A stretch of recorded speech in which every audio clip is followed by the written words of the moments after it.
Iran के supreme leader Mojtaba Khamenei ने Iran की जीत का ऐलान करते हुए ईरान को एक सुपर पावर देश बता दिया है।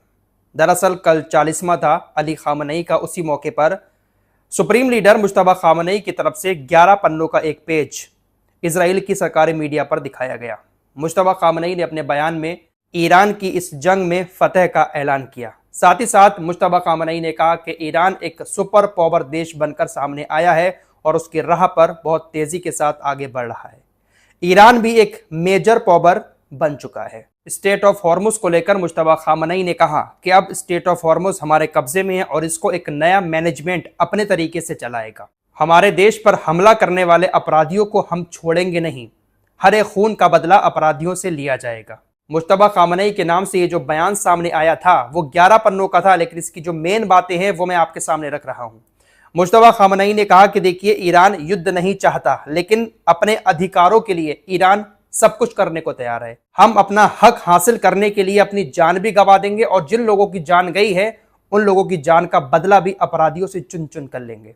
ईरान एक सुपर पावर, एक मेजर पावर बनकर सामने आया है और इसकी राह पर निकल पड़ा है। मुज्तबा खामनेई ने अमेरिका और इजराइल को लेकर कहा कि दुनिया की बड़ी बड़ी ताकतों का गंदा चेहरा सामने आ चुका है। ये लोग हत्या करते हैं, जबरदस्ती लोगों को दबाते हैं, झूठ फैलाते हैं। इनका शैतानी चेहरा दुनिया के सामने उजागर हो चुका है।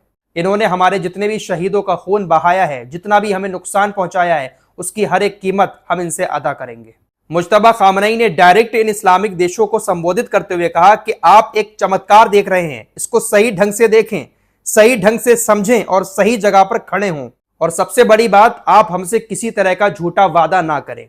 लगातार इस्लामिक देशों की तरफ से कहा गया कि हम अपने एयर स्पेस का इस्तेमाल अमेरिका और इजराइल को नहीं करने दे रहे हैं। उसी तरफ इशारा करते हुए इन इस्लामिक देशों से कहा है कि आप हमसे झूठा वादा ना करें। मुज्तबा खामनेई ने इस्लामिक देशों को लेकर कहा कि हमें इन पड़ोसियों से एक अच्छे रिस्पांस की उम्मीद है कि आगे ये कोई अच्छे फैसले लेंगे। यूरोपीय देशों से कहा कि आप मिडिल ईस्ट में अमेरिका और इजराइल के हमलों में शामिल ना हो, क्योंकि ये वो लोग हैं जो आपको अपमानित करने का एक भी मौका नहीं छोड़ेंगे।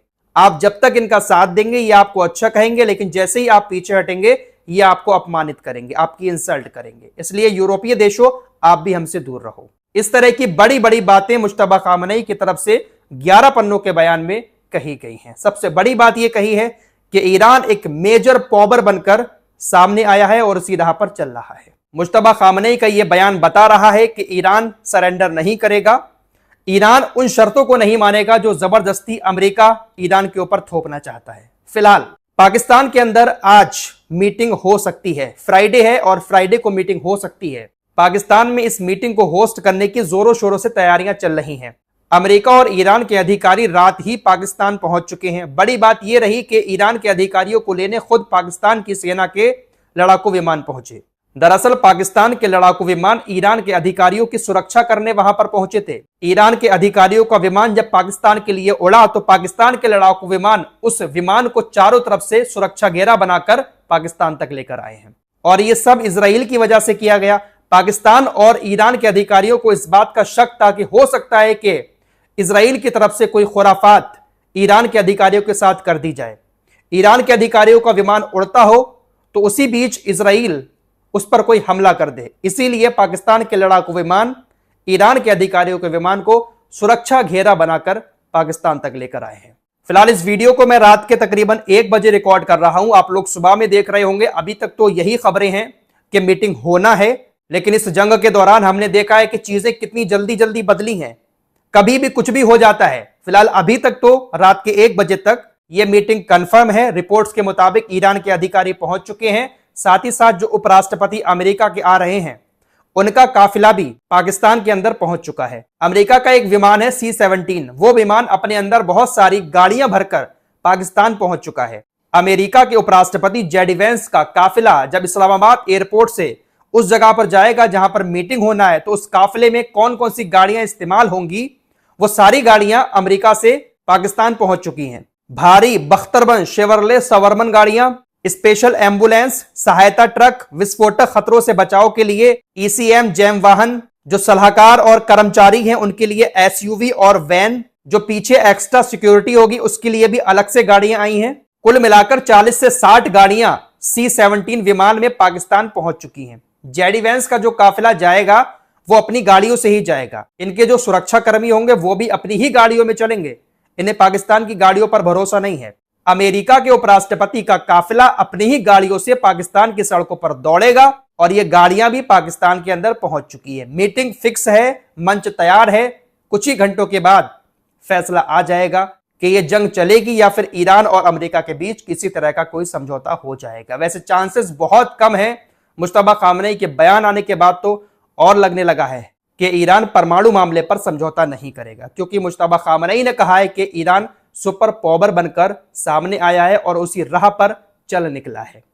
दूसरी तरफ बेंजामिन नेतन्याहू भी इस मीटिंग को खराब करने की पूरी कोशिश कर रहा है। हालांकि डोनाल्ड ट्रंप की तरफ से कहा गया है कि हमने फोन पर बातचीत की है नेतन्याहू से और हमने कहा है कि संयम बरतें।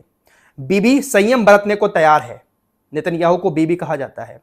डोनाल्ड ट्रंप बीबी कहते हैं नेतन्याहू को कि बीबी संयम बरतने को तैयार है। हमने कहा है कि लेबनान के ऊपर हमले ना करो, थोड़ा संयम बरतो। दूसरी तरफ डोनाल्ड ट्रंप ने धमकी भी दी है ईरान को कि अगर यह बातचीत कामयाब नहीं होती है, ईरान हमारी शर्तों को ठीक से नहीं मानता है, तो इतना खतरनाक ईरान के ऊपर हमला किया जाएगा जितना खतरनाक हमला हमने पहले किया ही नहीं है। हमारी सेना अभी भी ईरान के बॉर्डर पर तैनात है। हमने अभी भी अपने हथियारों को वापस नहीं किया है। हम बहुत तगड़ा हमला ईरान के ऊपर कर सकते हैं अगर ये मीटिंग कामयाब नहीं हो पाती है। फिलहाल जब तक मैं इस वीडियो को रिकॉर्ड कर रहा हूं, रात का 1 बजा है तकरीबन, आप सुबह में इस वीडियो को देख रहे होंगे। अभी तक तो मीटिंग सेट है, बस इजराइल की तरफ से कोई खुराफात ना कर दी जाए कि मीटिंग ही कैंसिल हो जाए। पाकिस्तान के रक्षा मंत्री ख्वाजा आसिफ की तरफ से एक पोस्ट किया गया, इजराइल बुराई का प्रतीक है और मानवता के लिए अभिशाप है। इस्लामाबाद में शांति वार्ता चल रही है, वहीं लेबनान में नरसंहार हो रहा है। इजराइल निर्दोष नागरिकों की हत्या कर रहा है, पहले गाजा में, फिर ईरान में और अब लेबनान में। खून खराबा लगातार जारी है। मैं उम्मीद और दुआ करता हूं कि जिन लोगों ने यूरोपीय यहूदियों से छुटकारा पाने के लिए फिलिस्तीनी जमीन पर इस घातक राज्य की स्थापना की, वो सब नरक में जलें। फिलहाल इस रिपोर्ट में इतना ही। कुछ और लेटेस्ट अपडेट के साथ फिर हाजिर होंगे। अपना ख्याल रखिएगा। अल्लाह हाफिज।